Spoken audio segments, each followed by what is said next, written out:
All right, what's up, y'all? Happy warm-up Wednesday. We made it another week. We're here. Now, here's what's going on. We are moving up the body. We're going to start talking about knees.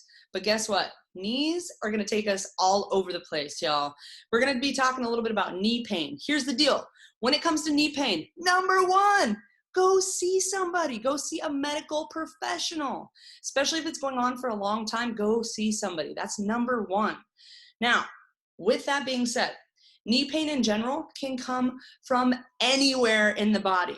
So today, we're going to be talking about multiple things and a whole lot of information.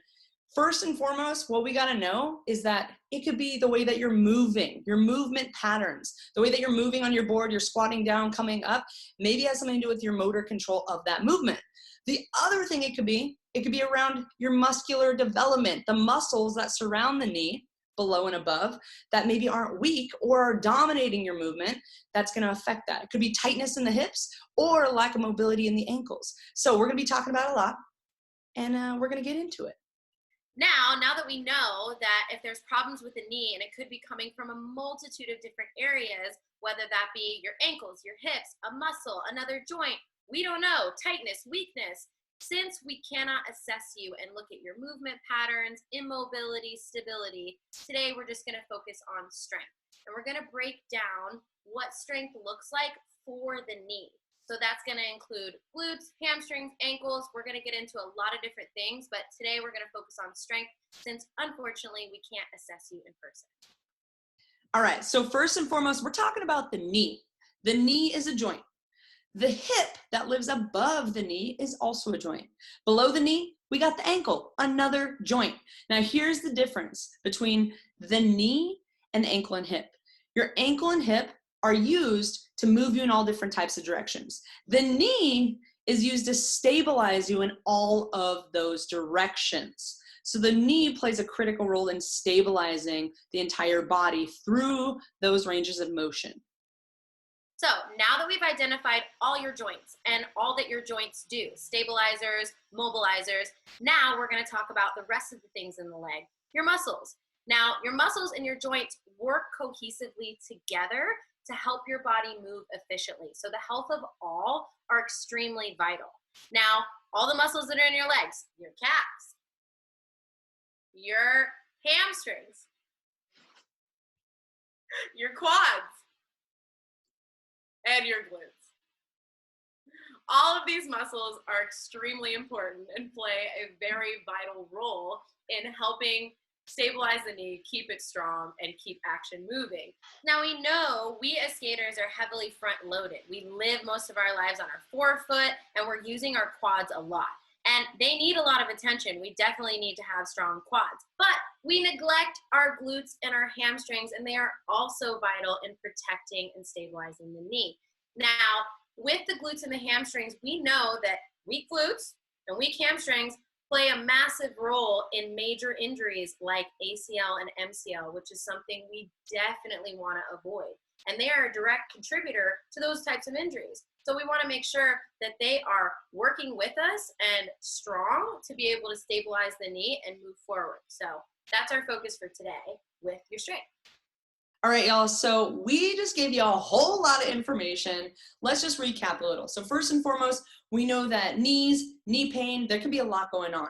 The knee is a joint, and right above and below, we got two mobile joints called your hip and your ankle. So if there's a lack of range, if we need to stretch, if we have tightness in those areas, it's gonna absolutely affect your knee, okay? Now here's the other thing. We know the knee is a joint, and it is surrounded by some of its best friends called muscles.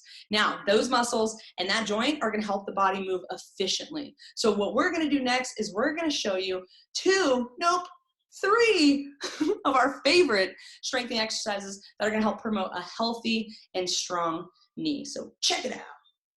All right, y'all, so first up, Coach Jess is gonna show you our anterior tibialis stretch. I like to just call them toe raises. You'll see in a second why. So what Jess is gonna do is go and get her butt on the wall. Exactly. Okay, so butt on the wall, and you're gonna lean forward a little bit, keeping a proud chest, and then your feet are about a foot length away from the wall.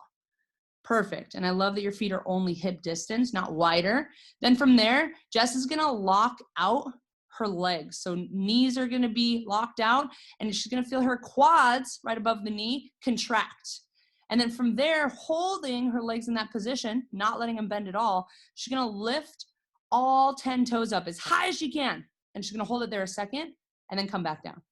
Nice and slow and controlled. And then back up. Pause a second and then come right back down. Really trying to show that you have control on the way down. Go ahead and do it again. Let's see it. Ooh. And then right back down. Yeah. How's that feel? Perfect. This one, you all, is so good. This is a muscle that runs through the front of your shin, connecting from your ankle into your knee. It's one of those movements that's going to really help strengthen the knee, and it's going to help strengthen part of the ankle that helps with that flick as well. So it's a great one to do. I say we do some high reps, like 20 reps here, Jess. You think you got it in you? Okay, y'all. So movement number 2, Ash is going to show you the 3-dimensional hip reaches. This is going to be great for getting our glutes involved in this action, stabilizing the knee from a standing position.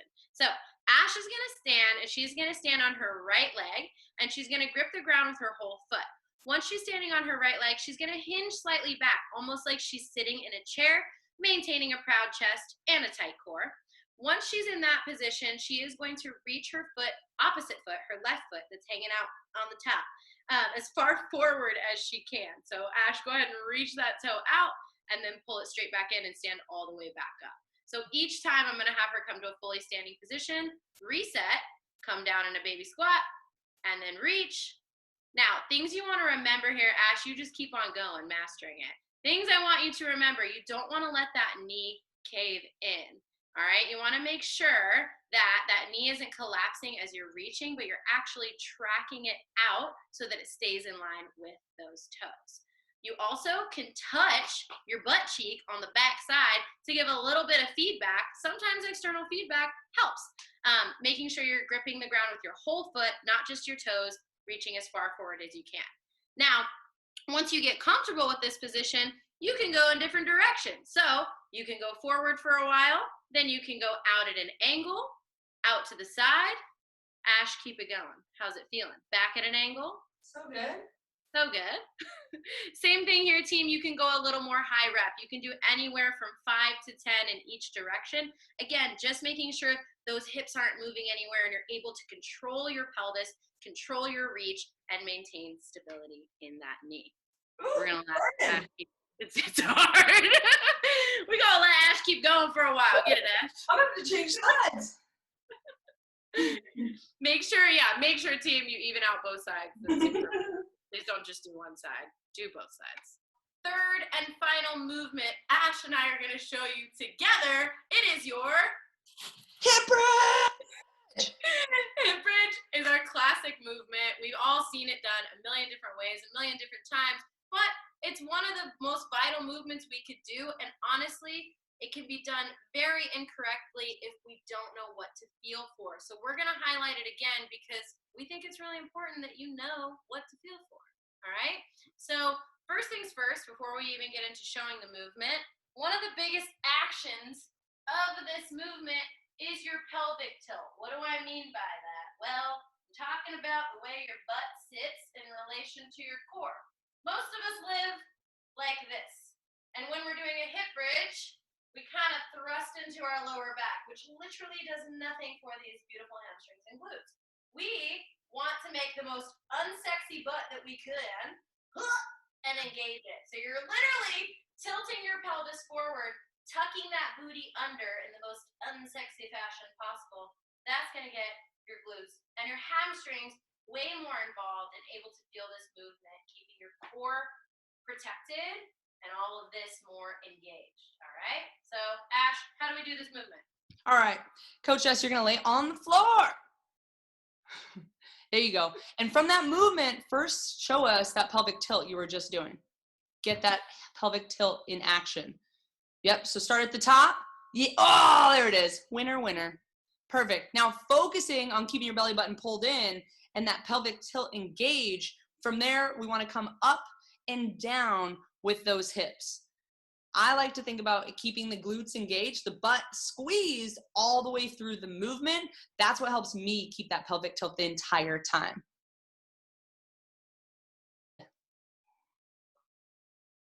Yes, and pausing at the top is crucial. Pause at the top and coming down with control without breaking that hip tilt. Perfect. Yeah, team, think about almost like rolling your spine off the ground one vertebrae at a time. Slower is better, right? We always want to speed through things, and that's where we get all twerky. Just go slow. Tilt that thing out, take your time, and feel all the little parts. All right, y'all, we started the conversation around the knees. We gave you 3 movements to do. Jess, tell them how many times a week we should do them. At least 3 times a week. Feel free to do them more, but at least 3 times a week. And remind me, what's key? Consistency. That's right. That's right. Remember, y'all, consistency is key. 3 times or more a week, all right? Each week from here on out, we're going to be giving you a little bit more, especially around the knee. That means we might be going towards the hips, might down to the calves, the ankles, who knows? We know, based off of today's conversation, there's a lot that goes into knees and knees health. So stay tuned, and we will see you next Wednesday. Next Wednesday! Oh, yeah.